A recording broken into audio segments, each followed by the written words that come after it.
Hello everyone, welcome to NCERT both. इस channel पे आपको एनसीईआरटी के एसएसटी के चारों विषय के फैक्ट्स और सटीक रिवीजन करने को मिलेंगे। फैक्ट्स भी मिलेगा और सटीक मतलब फास्ट रिवीजन भी करने को मिलेगा आपको। ठीक है, तो हम लोग यहाँ पे क्लास 6 की एनसीईआरटी शुरुआत कर चुके हैं। 6 to 12 हम लोग पूरी एनसीईआरटी देखेंगे।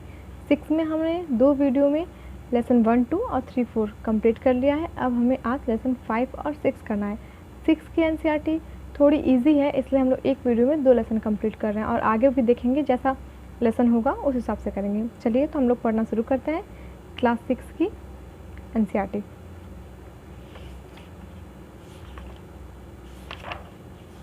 लेसन 1 में क्या कब कहाँ और कैसे हमने पढ़ा था। इसमें नर्मदा नदी के बारे में पढ़ा था। गेहूँ और जौ सबसे पहले कहाँ उपजाया गया था और चावल सबसे पहले कहाँ उपजाया गया था। सबसे पहले सबसे पहला जो साम्राज्य था वो किस सन में और मतलब किस समय में और कहाँ पर सबसे पहला साम्राज्य स्थापित था। ठीक है, इस हमने पढ़ा। पांडुलिपि के बारे में पढ़ा। भारत का नाम भारत क्यों पड़ा। अभिलेखों के बारे में पढ़ा था। तिथि एडी और बीसी क्या होता है। लेसन 1 में हमने ये पढ़ा। लेसन 2 में आरंभिक मानव की खोज में, ये लेसन 2 का नाम है। इसमें हमने आखेटक खाद्य संग्राहक के बारे में पढ़ा था। वो किस तरह के औजार यूज करते थे, कहाँ रहते थे। ठीक है, यहाँ पे हमने पूरा पाषाणिक पुरास्थलों के बारे में पढ़ा था। लेसन 3 में इसी तरह हमने इस मैप में नवपाषाणिक पुरास्थल को पढ़ा था और लेसन 4 में आगे का पढ़ेंगे। लेसन 3 में संग्राहक से उत्पादन तक, यहाँ कृषक और पशुपालक के बारे में पढ़ा था। कैसे आरंभिक मानव कृषक बने, फिर पशुपालक हो गए, किस तरह के लोगों को जानवरों को पालते थे।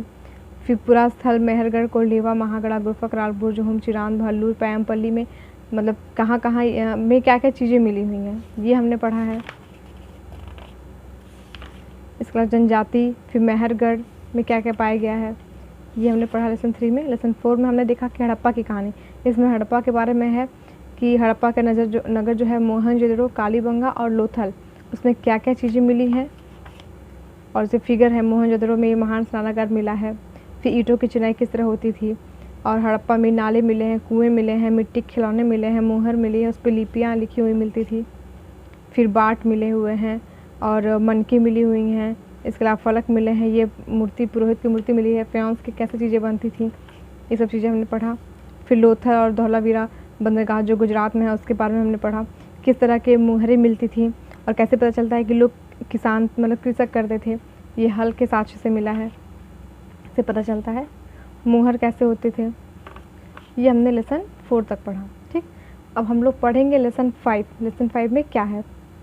ठीक, चलिए तो हम लोग पढ़ते हैं। दुनिया के लेसन 5 का नाम है क्या बताती हैं हमें किताबें और कब्रें। दुनिया के प्राचीनतम ग्रंथों में से एक। ठीक, तुमने वेदों के बारे में सुना होगा। वेद 4 हैं, ऋग्वेद, सामवेद, यजुर्वेद तथा अथर्ववेद। सबसे पुराना वेद है ऋग्वेद, जिसकी रचना लगभग 3500 साल पहले हुई है। ठीक है, ऋग्वेद में 1000 से ज़्यादा प्रार्थनाएं हैं जिन्हें सूक्त कहा गया है। सूक्त क्या होता है, जिसको प्रार्थना को सूक्त कहते थे ऋग्वेद में। ठीक है, ऋग्वेद में देवी देवताओं की स्तुति में रचे गए प्रार्थनाएं हैं। इनमें 3 महत्वपूर्ण देवता है, अग्नि, इंद्र और सोम। ठीक है, अग्नि आग के देवता है, इंद्र युद्ध के देवता है और सोम एक प्रकार का पौधा है जिससे पेय पदार्थ बनाया जाता है। वैदिक प्रार्थनाओं की रचना ऋषियों ने की थी। ऋग्वेद की भाषा प्राक संस्कृत या वैदिक संस्कृत कहलाती है। यहाँ हम लोग पूरी बुक लाइन बाय लाइन नहीं पढ़ेंगे, ठीक है, सिर्फ फैक्ट्स देखेंगे और जो भी इंपॉर्टेंट है मैं उसे बताने की कोशिश करूँगी कि कुछ भी इंपॉर्टेंट छूटे ना बुक से। ठीक, तो अब यहाँ संस्कृत और अन्य भाषाएं। संस्कृत भाषा भारोपी भाषा का भारोपी भाषा परिवार का एक हिस्सा है। भारोपी मतलब भारत और यूरोपी। कैसे, आरंभ में उनमें से कई शब्द एक जैसे थे। जैसे संस्कृत जो भाषा है वो भारत और यूरोपी भाषा का ही एक परिवार है। ठीक है, आरंभ में इनमें से कई शब्द एक जैसे थे, जैसे कि माँ, हम लोग हिंदी में माँ को मतलब माँ बोलते हैं और संस्कृत में इसी को मातृ बोलते हैं और अंग्रेजी में मदर बोलते हैं। तो देखिए इन तीनों शब्दों में समानता क्या है, तीनों शब्द म से निकले हुए हैं। ठीक है, इस तरह हमने कहते हैं, इस तरह हम कह सकते हैं कि जैसे अंग्रेजी, फ्रांसीसी, जर्मन, यूनानी, इतालवी, स्पेनिश आदि सब इसी भाषा से जुड़ी हुई हैं। सब में कुछ न कुछ समानताएँ पाई गई हैं। ठीक है, लेकिन दक्षिण भारत की भाषाएँ अलग हैं। जैसे द्रविड़ भाषा है, वहाँ तमिल, तेलुगु, कन्नड़ और मलयालम ये सब द्रविड़ भाषा परिवार में आते हैं।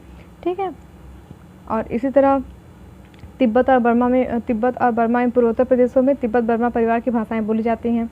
और जो भारत के मध्य क्षेत्र में भाषा जो बोली जाती है उसको ऑस्ट्रो एशियाटिक भाषा बोलते हैं। ठीक, हम जिन किताबों को पढ़ते हैं वे लिखी और छापी गई हैं। ऋग्वेद का उच्चारण किया जाता था और श्रवण किया जाता था, ना कि पढ़ा जाता था, क्योंकि ऋग्वेद जो है लिखित नहीं होती थी। सब बहुत समय जब ऋग्वेद का मतलब ऋग्वेद के बारे में पता चलता है हमें, तो पहले जो ऋग्वेद है वो लिखी नहीं होती थी, वो उच्चारण करते थे। जो ऋग्वेद के ज्ञाता थे, जो भी ऋषि मुनि थे, वो उसका उच्चारण, वो उनके दिमाग में वो याद होता था, वो उच्चारण करके मतलब सबको सिखाते थे।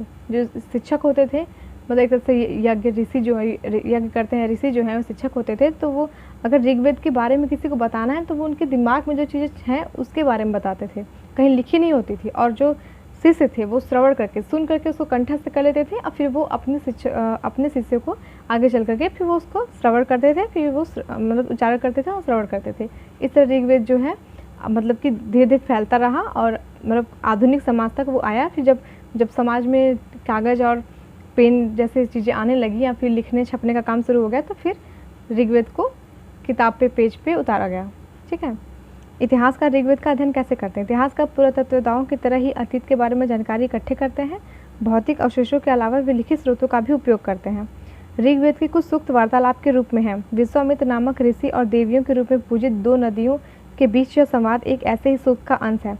जो ऋषि विश्वामित्र थे वे और नदी उनके बीच में संवाद का है। ये ऋग्वेद का ही एक अंश है, इसके बारे में बताया गया है यहाँ पे। इसमें क्या बोलते हैं? विश्वामित्र, हे नदियों, अपने बछड़ों को चाटती हुई दो दमकती गायों की तरह दो फुर्तीले घोड़ों की चाल से पहाड़ों से नीचे आओ। इंद्र द्वारा दी हुई शक्ति से स्फूर्त तुम रथों की गति से सागर की ओर बह रही हो। तुम जल से परिपूर्ण हो और एक दूसरे से मिल जाना चाहती हो। नदियाँ क्या कहती हैं? जल से परिपूर्ण हम देवताओं के बनाए रास्ते पर चलते हैं, एक बार निकलने पर हमें रोका नहीं जा सकता। हे ऋषि, तुम हमसे प्रार्थना क्यों कर रहे हो? फिर विश्वामित्र बोलते हैं, हे बहनों, मुझ गायक की प्रार्थना सुनो। मैं रथों और गाड़ियों सहित बहुत दूर से आया हूँ। कृपया करके अपने जल को हमारे रथों और गाड़ियों की धुरियों के ऊपर न उठाओ, ताकि हम आसानी से उस पार जा सकें। फिर नदियाँ कहती हैं, हम तुम्हारी प्रार्थनाएं सुनेंगे, जिससे तुम सब सुरक्षित उस पार जा सको। ठीक है, ये एक संवाद है विश्वामित्र और नदी के बीच में। तो विश्वामित्र जो है नदियों की तुलना गाय और घोड़ों से करते हैं। क्यों? क्योंकि उस वक्त जब ऋग्वेद का समय था, जिस वक्त वैदिक काल था, जिस वक्त ऋग्वेद वगैरह लिखे जाते थे, तो उस वक्त गायों और घोड़ों को बहुत महत्व थी। इसलिए वो नदियों की तुलना, उनको पूजा जाता था, इसलिए गाय को पूजा जाता था, इसलिए वो नदियों की तुलना गाय और घोड़ों से करता है। नदी से प्रार्थना करते हैं कि आप अपने जो जल की धारा है उसको नीचे कीजिए, मतलब कम कीजिए, ताकि हम नदी को पार कर सकें। ठीक है, ये ऋग्वेद में लिखा हुआ है, एक संवाद है। ये ऋग्वेद की पांडुलिपि का एक पन्ना है। भुज वृक्ष की छाल पर लिखी यह पांडुलिपि कश्मीर में पाई गई थी। लगभग 150 वर्ष पहले ऋग्वेद को सबसे पहले बार छापने के लिए इसका उपयोग किया गया था। इसी पांडुलिपियों को देखकर अंग्रेजी अनुवाद तैयार हुआ है। यह पांडुलिपि पूरे महाराष्ट्र के एक पुस्तकालय में सुरक्षित है। ये पांडुलिपि का एक फिगर है। ठीक, ऋग्वेद की प्रार्थनाओं में अन्य दूसरी नदियों, खासकर सरस्वती, सिंधु और उसकी सहायक नदियों का भी जिक्र है। गंगा, यमुना का उल्लेख सिर्फ एक बार हुआ है। ठीक, जिस समाज में ऋषि रहते थे वहाँ घोड़ों और गायों को बहुत महत्व दिया जाता था, इसलिए नदियों की तुलना घोड़ों और गायों से की गई है। मवेशी, घोड़े और रथ। ऋग्वेद में मवेशियों, बच्चों और घोड़ों की प्राप्ति के लिए अनेक प्रार्थनाएं की गई थी। घोड़े जो है रथ का खींचने काम आते थे, और लड़ाइयाँ जो हैं मवेशी को जीतने के लिए लड़ाइयाँ लड़ी जाती थी। ठीक, कुछ लड़ाइयाँ पानी के स्रोत के लिए, लोगों को बंदी बनाने के लिए भी लड़ी जाती थी। ठीक है, युद्ध में जीते गए धन का कुछ भाग सरदार रख लेते थे, कुछ हिस्सा पुरोहित को दिया जाता था, शेष धन आम लोगों में बांट दिया जाता था। कुछ धन यज्ञ करने के लिए भी प्रयुक्त होता था। यज्ञ की आय में आहुति दी जाती थी। ये आहुतियाँ देवी देवताओं को दी जाती थी। घी, अनाज और कभी कभी जानवरों की भी आहुति दी जाती थी। ठीक, पुरुष युद्ध में भाग लेते थे, लेकिन उनका कोई स्थायी सेना नहीं होता था। वे अपना खुद का एक सरदार चुनते थे जो बहादुर और कुशल योद्धा हो। ठीक है, ऋग्वैदिक समय में जब ऋग्वेद लिखे गए थे तो उसमें क्या बताया गया है कि रथ जो है, घोड़े जो है रथ खींचने के काम आते थे। ठीक है, और युद्ध क्यों होते थे? युद्ध होते थे मवेशियों को जीतने के लिए, बंदी बनाने के लिए, दास के लिए युद्ध होते थे, और पानी के स्रोत के लिए युद्ध होते थे। ठीक, युद्ध में पुरोहित होता था और सरदार होता था। ठीक है, तो पुरोहित जो है वो यज्ञ करने का काम करवाते थे, और क्या नाम है, जो सरदार है वो युद्ध में भागीदारी करता था। युद्ध का जो एक नेता होता था वो सरदार होता था, और मतलब कोई स्थायी सेना नहीं होती थी। लोग जो मतलब आम जीवन जी रहे हैं वही युद्ध के में पार्टिसिपेट करते थे। पुरोहित, जिन्हें कभी कभी ब्राह्मण कहा जाता था, तरह तरह के यज्ञ और अनुष्ठान करते थे। दूसरे लोग थे राजा। ये राजा वैसे नहीं थे जिनके बारे में हम लोग पढ़ेंगे। ये ना तो बड़ी राजधानियों और महलों में रहते थे, ना इनके पास सेना थी, न ही ये कर वसूलते थे। प्रायः राजा की मृत्यु के बाद उसका बेटा भी अपने आप शासक नहीं बन जाता था। मतलब देखिए, इसमें ये बताया गया है कि जो आज के समय में राजा हैं उससे ये भिन्न थे। इनके पास कोई सेना नहीं होती थी, ना ही इनके पास महल होते थे, ना ही इनके मरने के बाद उत्तराधिकार का नियम था कि इनके बच्चे राजा बनेंगे। ठीक है, एक तरह से एक कबीला होता था, उसका सरदार होता था, और जो सरदार है वही राजा के समान होता था, उसकी बात लोग मानते थे। ठीक, यहाँ पे ये बताया गया है। और फिर जनता या पूरे समुदाय के लोग के लिए दो शब्दों का इस्तेमाल होता था। एक था जन, जनता या पूरे समुदाय के लिए दो शब्द का इस्तेमाल होता था। एक था जन, जिसका प्रयोग हिंदी व अन्य भाषाओं में आज भी होता है। दूसरा था विश, जिसे वैश्य शब्द निकला है। इस विषय पर आगे लेसन पढ़ेंगे। ऋग्वेद में विश और जनों के नाम मिलते हैं। ठीक, ऋग्वेद में विश और जनों के नाम मिलते हैं, इसलिए हमें पुरुजन या विश, भरतजन या विश, यदुजन या विश, मतलब पुरुजन, भरतजन और यदुजन के बारे में भी उल्लेख मिलता है ऋग्वेद में। ठीक है, भरतजन जो थे उन्हीं के नाम पे भारत का नाम भरत पड़ा था। ठीक, जो हम लोग आगे लेसन में पढ़े थे। जिन लोगों ने इन प्रार्थनाओं की रचना की वे कभी कभी खुद को आर्य कहते थे, तक अपने विरोधियों को दास या दस्यु कहते थे। ठीक है, जिन्होंने प्रार्थनाओं की रचना की, जो ऋग्वेद के रचनाकार थे, वे खुद को आर्य कहते थे, और जो अपने विरोधियों को जिससे उनका युद्ध होता था उन्हें वे दस्यु या दास कहते थे। दस्यु वे लोग थे जो यज्ञ नहीं करते थे और शायद दूसरी भाषाएं बोलते थे। बाद के समय में दास शब्द का मतलब गुलाम हो गया। दास वे स्त्री और पुरुष होते थे जिन्हें युद्ध में बंदी बनाया जाता था, उन्हें उनके मालिक की जायदाद माना जाता था। ठीक, फिर शिलाखंड और महापाषाण। ठीक, शिलाखंड महापाषाण का मतलब क्या होता है? महा मतलब बड़ा, पाषाण का मतलब पत्थर, बड़े पत्थर। ठीक, महापाषाण नाम से जाने जाते हैं। ये पत्थर दफन करने की जगह पर लोगों द्वारा बड़े करीने से लगाए गए थे। महापाषाण कब्रें बनाने की प्रथा लगभग 3000 साल पहले शुरू हुई। ये प्रथा दक्कन, दक्षिण भारत, उत्तर पूर्वी भारत और कश्मीर में प्रचलित थी। ठीक, कब्र के किनारे किनारे चारों तरफ वो लोग महापाषाण के पत्थर, बड़े बड़े पत्थर लगाते थे, इसलिए उसको महापाषाण कहते हैं। कुछ महत्वपूर्ण महापाषाण पुरास्थल मानचित्र 2 में दिखाए गए हैं। कुछ महापाषाण जमीन के ऊपर ही दिख जाते हैं, कुछ महापाषाण जमीन के भीतर भी होते हैं। देखिए, यहाँ जो हम लोग मैप देखेंगे, ये है महापाषाण का फिगर। ठीक है, ये एक कब्र है, उसके चारों तरफ ये बड़े बड़े पत्थर लगाए गए हैं, इसी को महापाषाण बोलते हैं। इस तरह के महापाषाण को ताबूत समाधान कहा जाता है। यहाँ दिखाए गए सिस्टम में एक पोर्ट होल है जो शायद पत्थरों से बने हुए कमरों में जाने का रास्ता था। यहाँ एक पोर्ट होल बनाया गया है इस कब्र में, इसी के बारे में बताया गया कि इससे मतलब जाने का रास्ता था दूसरे कमरे में।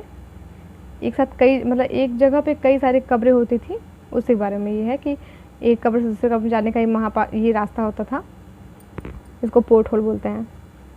कई बार पुरातत्वविदों को गोलाकार सजाए हुए पत्थर मिलते हैं, कई बार अकेला खड़ा हुआ पत्थर मिलता है। यही एकमात्र प्रमाण है जो जमीन के नीचे कब्रों को दर्शाते हैं। ठीक, इन सब कब्रों में कुछ समानताएं हैं। सामान्यतः मृतकों को खास किस्म के मिट्टी के बर्तनों के साथ दफनाया जाता था, जिन्हें काली लाल मिट्टी के बर्तन, ब्लैक एंड रेड वेयर के नाम से जाना जाता है। इसके साथ ही मिले हैं लोहे के औजार और हथियार, घोड़ों के कंकाल और सामान तथा पत्थर और सोने के गहने। ठीक, जो कब्र थे उसमें मिट्टी के बर्तन मिले हैं, लोहे के औजार और हथियार मिले हैं, घोड़े की कंकाल मिले हैं कहीं कहीं, जैसे सुरकोटदा में मिला हुआ है, और सामान तथा पत्थर और सोने के गहने भी मिले हुए हैं। कहाँ पे? कब्र के अंदर। ठीक, ये उनका फिगर है। महापाषाण कब्र से मिले लोहे के सामान ये है, और कुल्हाड़ियाँ और नीचे कटार, कुल्हाड़ी ये है और ये कटार है, मतलब एक चाकू बड़ा वाला। लोगों की सामाजिक असमानताओं के बारे में पता करना। देखिए, कंकाल के साथ पाई गई चीज़ें मरे हुए व्यक्ति की रही होगी, ये तो पता ही चल जाता है। लेकिन ब्रह्मगिरी, देखिए मानचित्र में ब्रह्मगिरी एक जगह है, मानचित्र देखते हैं पहले हम लोग। बिना मैप के इतिहास समझ में नहीं आने वाला। यहाँ पे किस मानचित्र की बात कर रहा है ये?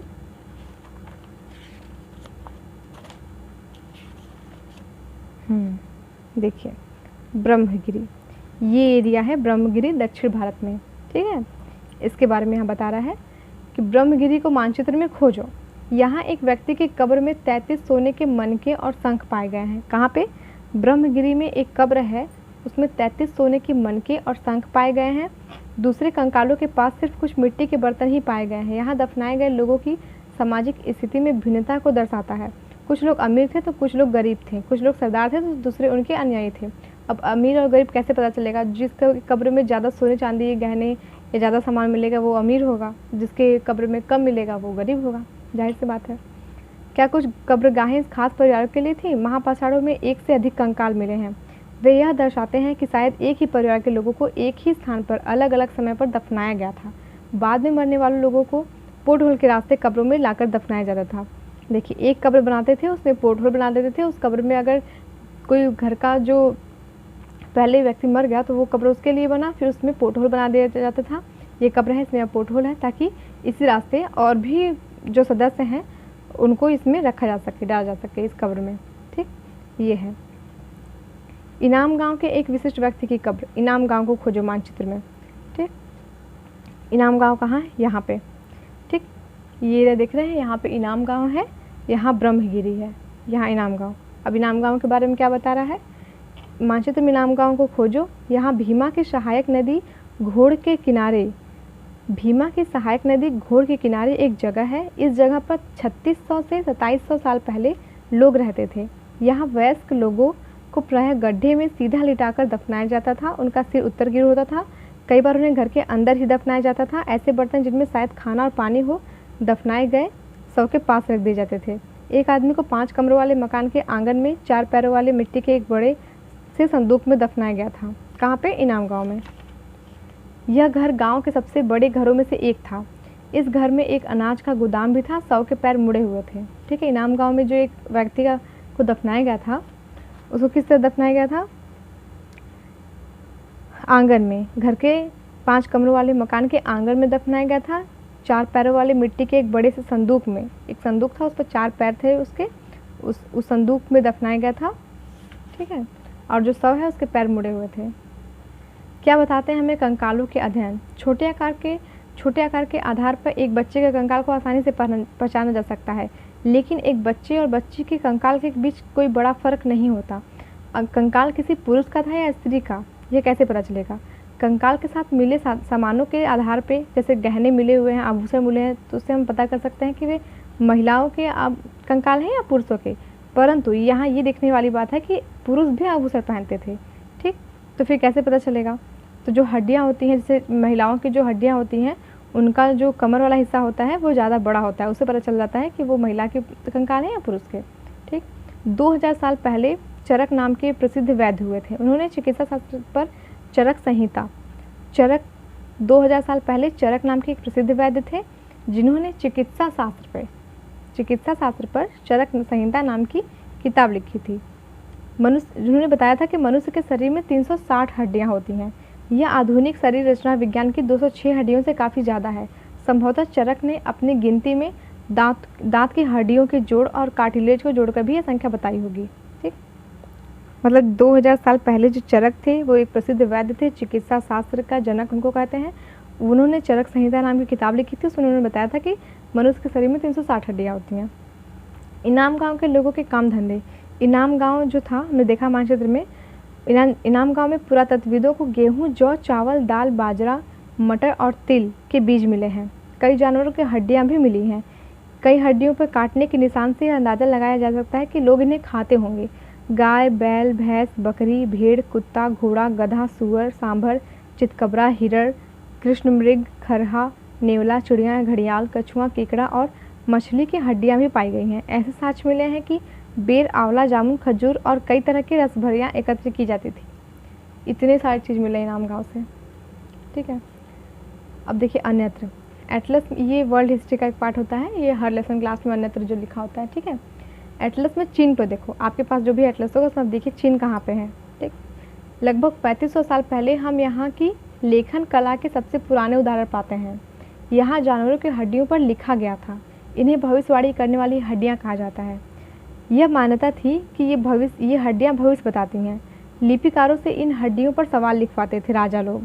ठीक, कि वो युद्ध जीतेंगे कि नहीं, फसलें अच्छी होंगी कि नहीं, उनके पुत्र होंगे कि नहीं। ठीक, ये सब सवाल लिखवाते थे। फिर हड्डियों को आग में डाल दिया जाता था, जहाँ इनमें गर्मी से चटक कर दरारें पड़ जाती थी, और जो भविष्यवक्ता थे वो इन्हीं दरारों के ध्यान से देख करके भविष्यवाणियाँ करते थे।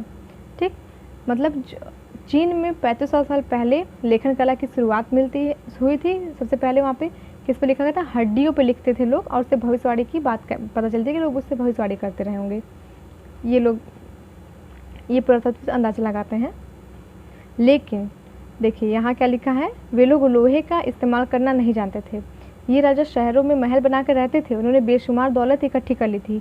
इनमें बड़े बड़े नक्काशी किए हुए कांसे के बर्तन भी शामिल होते हैं जो उनके यहाँ से मिलते हैं, लेकिन वे लोहे का इस्तेमाल करना नहीं जानते। तब तक लोहे का इस्तेमाल नहीं होता था।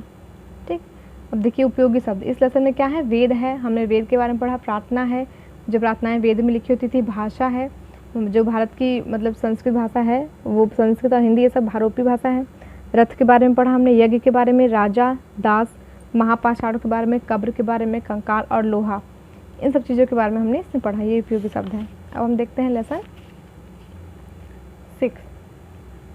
ठीक है, लेसन 6 में क्या है? कुछ लोग शासक बने। राजा राज्य और एक प्राचीन गणराज्य। कुछ लोग शासक कैसे बने? शासक का चुनाव जैसे आज के समय में जो शासक है उसका चुनाव हम लोग मतदान के द्वारा करते हैं, जो भी हमारे नेता हैं।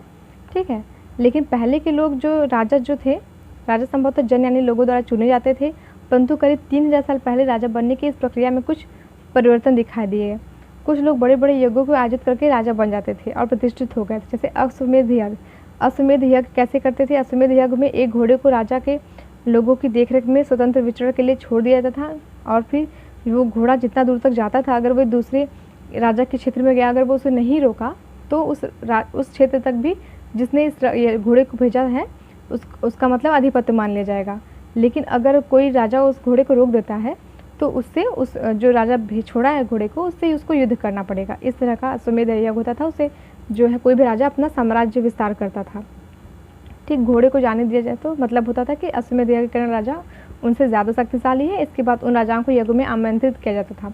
जो राजा अपने क्षेत्र से उस मतलब घोड़े को जाने देते थे उनको यज्ञ में आमंत्रित किया जाता था। विशिष्ट पुरोहितों द्वारा संपन्न किया जाता था यज्ञ, अश्वमेध यज्ञ। इसमें इन्हें उपहारों में सम्मानित किया जाता था। अश्वमेध यज्ञ करने वाला राजा बहुत शक्तिशाली माना जाता था। यज्ञ में आमंत्रित सभी राजा उसके लिए उपहार लाते थे। इसका मतलब क्या है? अश्वमेध यज्ञ करके कोई भी जो व्यक्ति है अगर मतलब कि वो राजा बन जाता था, राजा बन सकता था और प्रतिष्ठा प्राप्त कर सकता था। इन सभी आयोजनों में राजा का मुख्य स्थान होता था। उससे राज सिंहासन या बाघ की खाल के एक विशेष आसन पर बिठाया जाता था। युद्ध क्षेत्र में राजा का सारथी उसका सहचर होता था।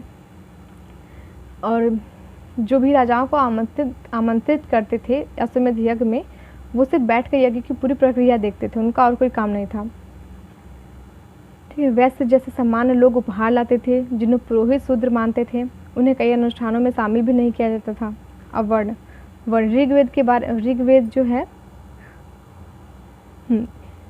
इस समय उत्तर भारत में खासकर गंगा यमुना क्षेत्र में कई ग्रंथ रचे गए। ऋग्वेद के बाद रचे होने के कारण ये उत्तर वैदिक ग्रंथ कहे जाते हैं। इनके अंतर्गत सामवेद, यजुर्वेद, अथर्ववेद, मतलब उत्तर वैदिक ग्रंथ कौन से हैं? सामवेद, यजुर्वेद और अथर्ववेद हैं।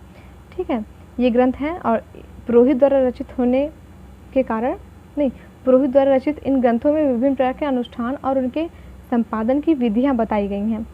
ठीक है,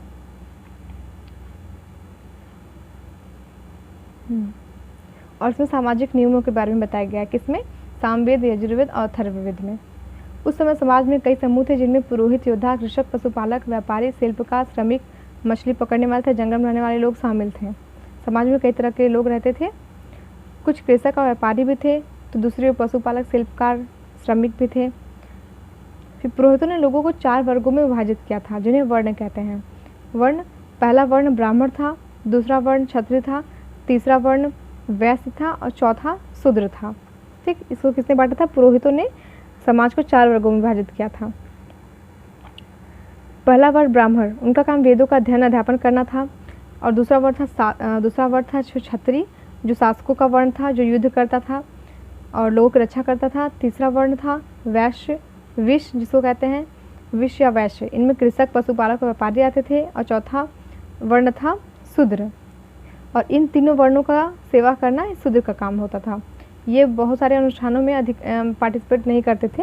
औरतों को भी शूद्रों के समान माना गया था। महिलाओं था शूद्रों को वेदों के अध्ययन का अधिकार नहीं था। पुरोहितों के अनुसार सभी वर्णों का निर्धारण जन्म के आधार पर होता था। कुछ लोगों को अछूत माना गया था। इनमें वे लोग भी आते थे जो शवों को दफनाने या जलाने का काम करते थे। ठीक है। अब जनपद, महायज्ञ को करने वाला राजा अब जन के राजा ना होकर जनपदों के राजा माने जाने लगे। जनपद का शाब्दिक अर्थ जन के बसने की जगह होता है। ठीक। दिल्ली में पुराना किला, उत्तर प्रदेश में मेरठ के पास हसीनापुर और एटा के पास अतरंजी खेड़ा इनमें से प्रमुख हैं, जिसको जनपद कहते हैं हम लोग। इस समय में ना पहले जन होता था, जो छोटा मोटा राज होता था, उसके कोई बड़े राजा नहीं होते थे, लेकिन जब ये धीरे धीरे अपना विस्तार करने लगे, विकसित होने लगे, तो ये जनपद कहलाने लगे और इनका बड़ा बड़ा साम्राज्य होने लगा। ठीक है। फिर इनका शान शौकत भी बढ़ने लगी। ठीक। देखते हैं हम लोग। खुदाई से पता चलता है कि लोग झोपड़ियों में रहते थे और मवेशियों तथा अन्य जानवरों को पालते थे। वे चावल, गेहूं, धान, जौ, दालें, गन्ना, यहाँ पे गन्ना अलग से लाया गया है, पहले गन्ना नहीं था, इसमें गन्ना भी आ गया है। गन्ना, तिल से सरसों जैसी फसलें उगाते थे। लोग मिट्टी के बर्तन बनाते थे, कुछ धूसर और कुछ लाल रंग के होते थे। धूसर जो होती थी बर्तन, उनको चित्रित धूसर पात्र कहते हैं। इस पर चित्र बनाया होता था, इसलिए इसको चित्रित धूसर पात्र कहते हैं। इस समय पहले लाल मिट्टी के बर्तन बनते थे और इस समय जो है ये उत्तर वैदिक काल होगा।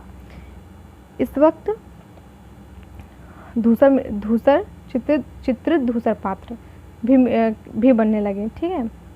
ये हो गया। इन बर्तनों पर चित्रकारी की गई थी। ये आमतौर पर सरल रेखाओं या ज्यामितीय आकृतियों के रूप में होते थे। करीब 2500 साल पहले कुछ जनपद अधिक महत्वपूर्ण हो गए, इन्हें महाजनपद कहा जाने लगा। महाजनपद की एक राजधानी होती थी, कई राजधानियों में किलेबंदी की गई थी। अन्य राजाओं से डरने के कारण, मतलब डर कर कि आक्रमण न कर दे, उसके कारण लोग अब किलेबंदी करने लगे थे। राजा जो होता था अपने समाज में किलेबंदी करने लगा था इस समय में। ठीक है। अब जनपद बनने लगे, पहले जन था, जनपद होने लगे। ये देखिए महाजनपद जितने हैं उनके यहाँ पे फिगर में नाम दिया हुआ है, लेकिन कुछ इंपॉर्टेंट महाजनपदों का ही नाम दिया है, जैसे कि यहाँ पे है अवंती है, कुरु है, गांधार है, कौशाम्बी है, वैशाली है, मगध है। ठीक। राजा अब सेना रखने लगे थे, सिपाहियों को नियमित वेतन देने लगे थे। वेतन कैसे देते थे? आहत सिक्के, सिक्के वे होते, आहत सिक्के उसको कहते हैं, हम लोग अभी आगे लेसन में पढ़ेंगे कि जो भी मतलब कि धातु होते थे उसको आहत करके, मतलब पीट कर उनको सिक्के बनाए जाते थे, उस पर निशान मुहर लगा करके। ठीक। ये देखिए फिगर जो है कौशाम्बी किले की एक दीवार है। यह चित्र आधुनिक उत्तर प्रदेश के इलाहाबाद के पास मिली है। ईंट की दीवार का अवशेष है। इसके एक भाग का निर्माण लगभग 2500 साल पहले हुआ था। ये कौशाम्बी का एक किला है, उसका ये दीवार का फिगर है यहाँ पे।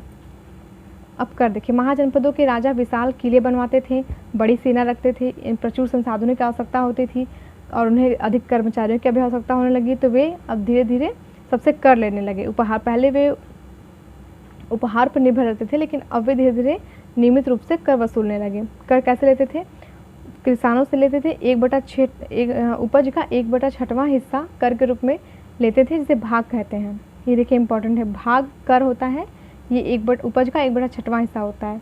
फिर दूसरा कर था श्रम के रूप में। ठीक है। कारीगरों पे श्रम के रूप में कर लेते थे। राजा के लिए एक महीने में 1 दिन का काम करना पड़ता था कारीगरों को। फिर पशुपालकों को जानवरों या उनके उत्पाद के रूप में कर देना पड़ता था। व्यापारियों को सामान खरीदने बेचने पर भी कर देना पड़ता था। आखेटकों था संग्राहकों को जंगल से प्राप्त वस्तुएं देनी होती थी। ठीक है। ये सब कर लगाए गए महाजनपद काल में। ठीक। इस युग में कृषि में दो बड़े परिवर्तन आए। हल के फाल अब लोहे के बनने लगे। पहले सिर्फ लकड़ी के हल बनते थे, अब वे जो इनके नीचे के हिस्से होते हैं फाल, वो अब लोहे के बनने लगे थे। इस काल में लोग लोहे को जानने लगे, तो लोहे के बारे में मतलब लोगों सबको पता हो गई थी, लोहे का आविष्कार लोग कर दिए थे। फाल से आसानी से खेती जो हो सकती थी। ठीक। मगध, मानचित्र में मगध ढूंढो, यही मानचित्र यहाँ पे है मगध, ये वाला एरिया है मगध, यहाँ है ना लिखा हुआ, आधुनिक बिहार का क्षेत्र है ये। लगभग 200 सालों के भीतर मगध सबसे महत्वपूर्ण जनपद बन गया। गंगा और सोन नदी जैसी नदियों मगध से होकर बहती थी। यहाँ यातायात, जल वितरण, जमीन उपजाऊ होने के कारण मगध बहुत ही इम्पोर्टेंट हो गया। यहाँ पे आधा हिस्सा जंगल होता था, जहाँ से हाथियों को पकड़ के लाते थे और इसको सेना में काम में लगाया जाता था। जंगल से घर, गाड़ियाँ, रथ बनाने की लकड़ी मिलती थी। लौह अयस्क की खदानें यहाँ पे बहुत थी। मगध में 2 बहुत बड़े शक्तिशाली राजा थे, बिम्बिसार तथा अजातशत्रु, जिसके बारे में हम लोग इतिहास में पढ़ते हैं। महापद्मनंद भी एक महत्वपूर्ण शासक था। उन्होंने अपने नियंत्रण का क्षेत्र इस उपमहाद्वीप के उत्तरी पश्चिम भाग तक फैला लिया था। बिहार में राजगृह कई सालों तक मगध की राजधानी बनी रही। राजगृह। और शासक कौन इम्पोर्टेंट थे? बिम्बिसार, अजातशत्रु और महापद्मनंद। ठीक है। बाद में पाटलिपुत्र को भी राजधानी बनाया गया। मगध की राजधानी पहले राजगृह थी, बाद में पाटलिपुत्र को बनाया गया। 2300 साल पहले की बात है। मैसिडोनिया के राजा सिकंदर विश्व विजय करना चाहता था।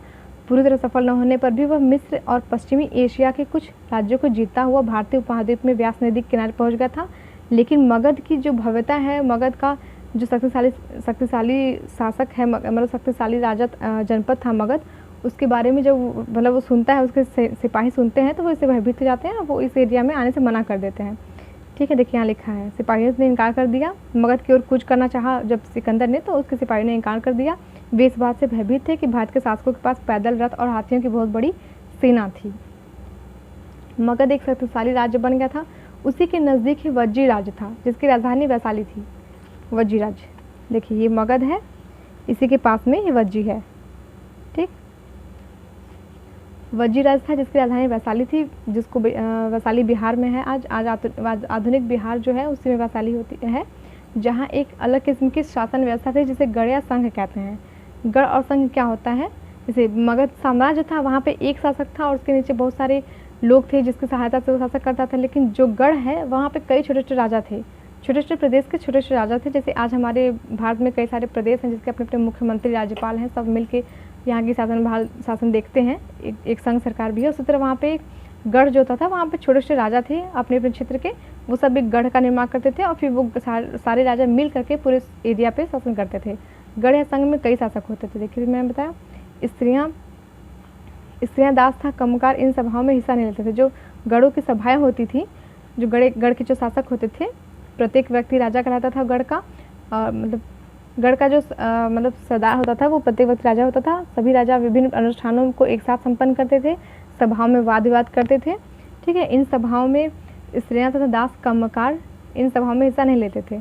बुद्ध तथा महावीर, गौतम बुद्ध और महावीर के बारे में जो पढ़ेंगे, गौतम बुद्ध बौद्ध धर्म के थे, महावीर जैन धर्म के हैं। ये दोनों ही गढ़ या संघ से संबंधित थे।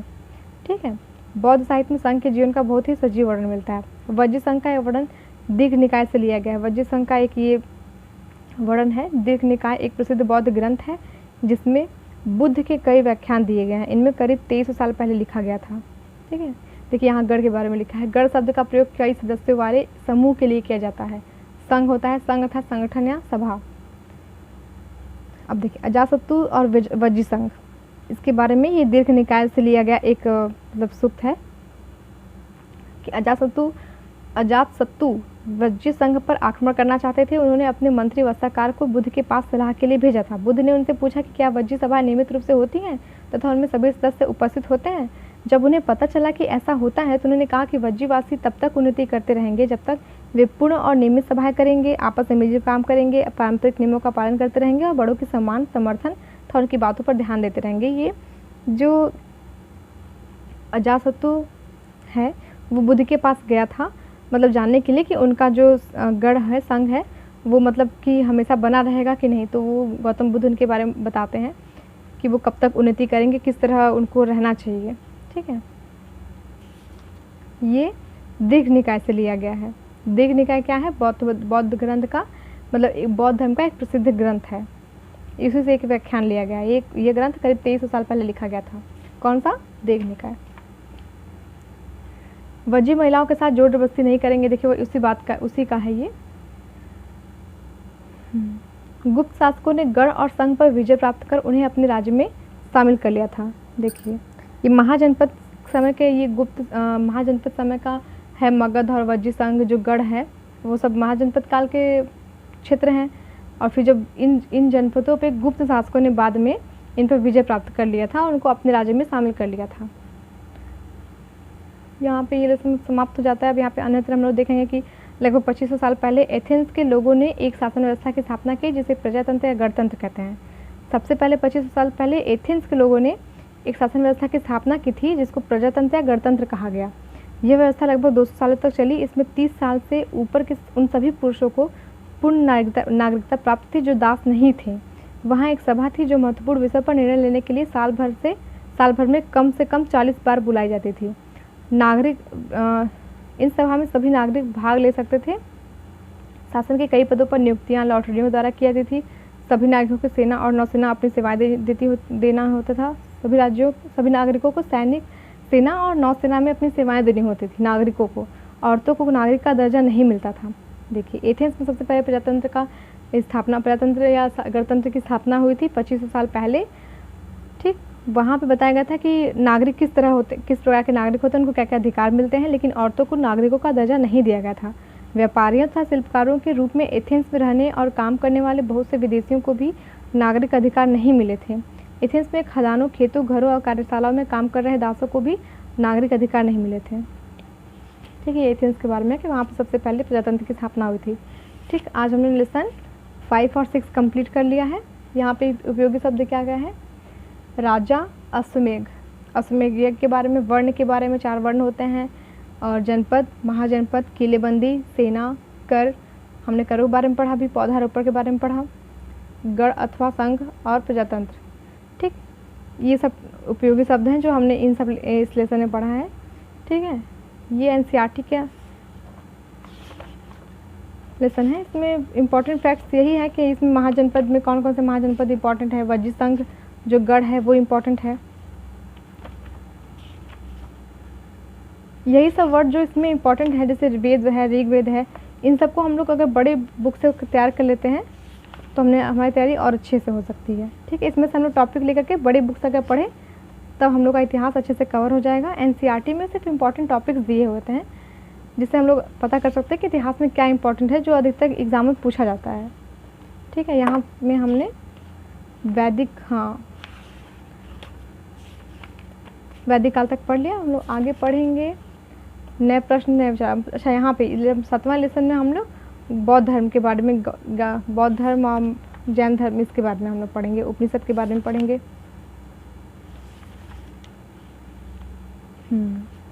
धर्म के बारे में पढ़ेंगे।